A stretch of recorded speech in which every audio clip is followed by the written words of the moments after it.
Welcome to After the Fact from the Pew Charitable Trusts. I'm Dan LeDuc, and we're continuing our conversation about the opioid crisis gripping our nation. President Trump has just declared it a public health emergency. One proven way to help those struggling with substance use disorder is with medication-assisted treatment. Not long ago, Food and Drug Administration Commissioner Scott Gottlieb called for expanded use of this treatment, and there's plenty of room for that expansion. Studies show that only about 10% of patients who need help have access to treatment now. We've been talking with Dr. Sean Ryan from Brightview Health in Cincinnati. He uses medication-assisted treatment with his patients, but Dr. Ryan says there are challenges in getting patients the help they need. So once you get someone maybe past the critical phase of an overdose, is it hard to get them into treatment? And I ask that really from two perspectives. One, is there the support system, and is the medical community prepared for them? But second, what about them and their willingness to undertake treatment? No, the medical system is not ready to deal with the massive epidemic that's currently happening. Importantly, I think also the variance of what a treatment means is too broad at this time. We need to work very hard in the medical system to standardize treatment so people know what they're getting when they go to get it. So if you can get a patient into your office who's at least willing to talk to you initially, what do they tell you? How did they get started? What are their desires, and what do you tell them about the road they have in front of them? Their desires are to not be doing what they're doing. I think that when we're talking to them, we got to give them the real story, which is this is going to be some work. This is a fairly long journey, but it's the same discussion you have with anybody with another complex chronic illness. So if somebody has cancer or diabetes, you can't or shouldn't sit them down for a minute and a half and say, hey, as long as you take this meds, you'll be perfectly fine, because that's not accurate.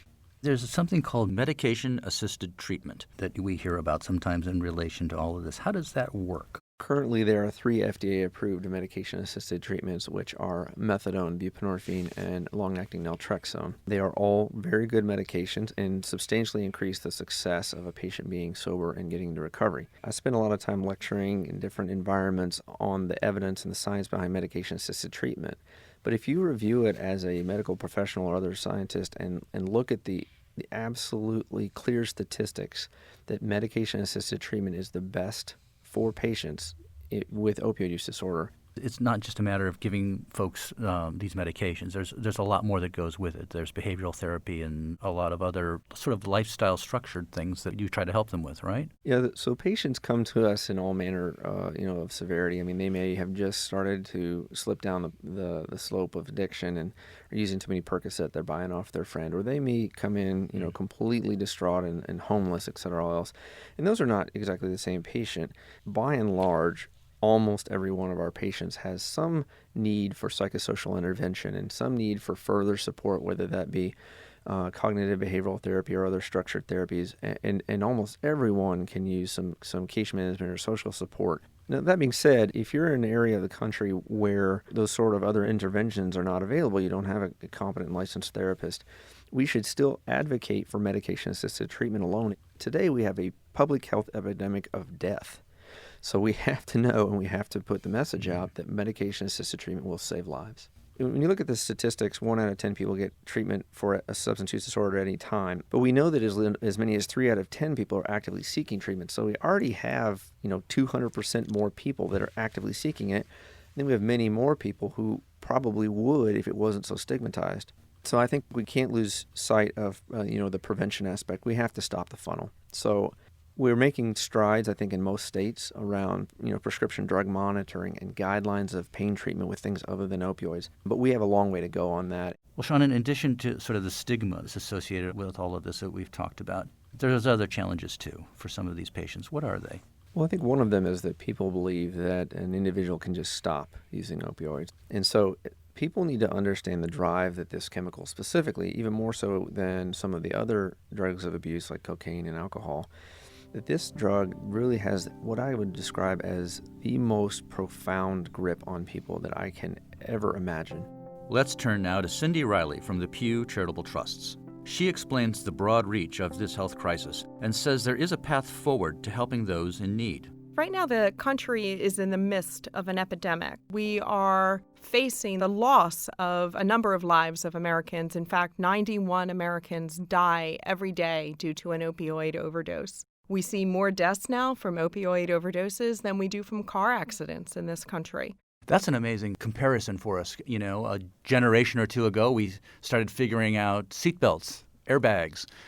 We knew we had a problem there. Now we're having a situation where we're facing more people dying from opioid misuse. What can we do next? The parallels are interesting in terms of with car accidents, we took a multifaceted approach looking at speed limits and seatbelts and car redesign. Similar to that with the opioid epidemic, states and at the federal level, we're taking a multifaceted approach, both prevention and treatment, to help address this crisis. And it's important that we look to the evidence, which is where Pew has focused its efforts to identify areas where we know what works and we simply need to get those solutions out and more widely adopt it.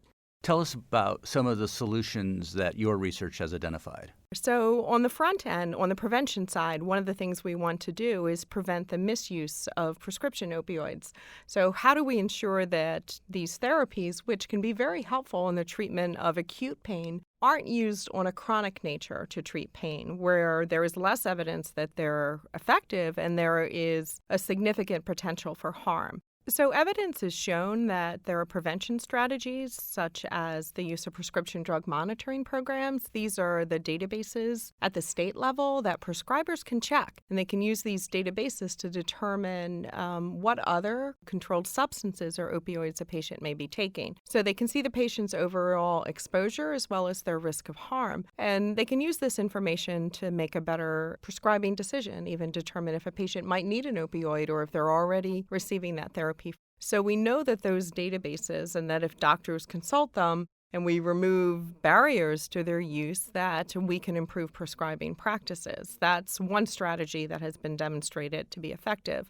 We're also seeing use of the drug Naloxone, which is an antidote to an overdose. And we've seen states broadly adopt the use of this drug, getting it in the hands of emergency personnel or even family members, so that if someone should overdose, that the antidote to save this individual is the cure. This is the stuff we've heard so much about in the news recently, right? That the police officers carry it, first responders carry it. As you say, even family members might be able to get it now, and it has great impact. We can save a life immediately with these therapies. What's important, however, those interventions are largely on the prevention as well as the immediate intervention side. It's really important at this time that we focus our efforts as well on expanding access to treatment for the underlying disease that causes the overdose. We know that treatment for substance use disorders is effective, but there are a number of barriers that prevent individuals from getting it in terms of there being enough providers. And there's also a large issue with stigma in terms of individuals gaining access to treatment. One of the other things we need to do is remove some of the system barriers. For instance, when it comes to insurance, we want patients to have access to all three of the medications. The FDA has approved 3 medications that are available to treat opioid use disorder. And we want individuals to have the option to work with their prescriber to determine which of those 3 medications is best for them. And the selection can depend on therapies the patient has tried before, as well as their setting of care. Are they going to be treated in an inpatient or an outpatient basis? Are they available to go to a clinic on a daily basis? Or do they need a little bit more flexibility in order to maintain their family or to maintain their employment? You've talked about databases that states could establish to help patients and doctors track medication use. What are some of the other practices happening out there in the states where so much of this problem is being addressed that are working? States are doing great work in terms of expanding access to treatment and coming up with very innovative approaches in order to help individuals who are affected by this disease. In many states, we're seeing care provided directly in the emergency room in terms of connecting those individuals who come in after an overdose, bringing in peer counselors, those who themselves have gone through having a substance use disorder, bringing those individuals into the emergency room to talk with overdose victims, to help them engage in treatment, to help knock down those stigmas and to get individuals into treatment sooner. That's the speed in which we can get individuals into treatment is just so critical, especially as we look at the more potent illicit substances that are available these days. One exposure can result in death, so it's really important that we work to get people into treatment as quickly as possible. In other states, we have seen providers who are experts in this field work to help primary care providers build their skills and become more comfortable treating individuals with a substance use disorder, thereby expanding the number of providers who are available to help patients. As news of this epidemic continues to make headlines, it's clear it won't be fixed overnight. But as more people learn about what can be done, there can be help for those who need it. If you'd like to find out more and missed our previous episode on the opioid crisis, please download it from Apple Podcasts or your favorite streaming service, or go to pewtrusts.org/afterthefact. For the Pew Charitable Trusts, I'm Dan LeDuc, and this is After the Fact.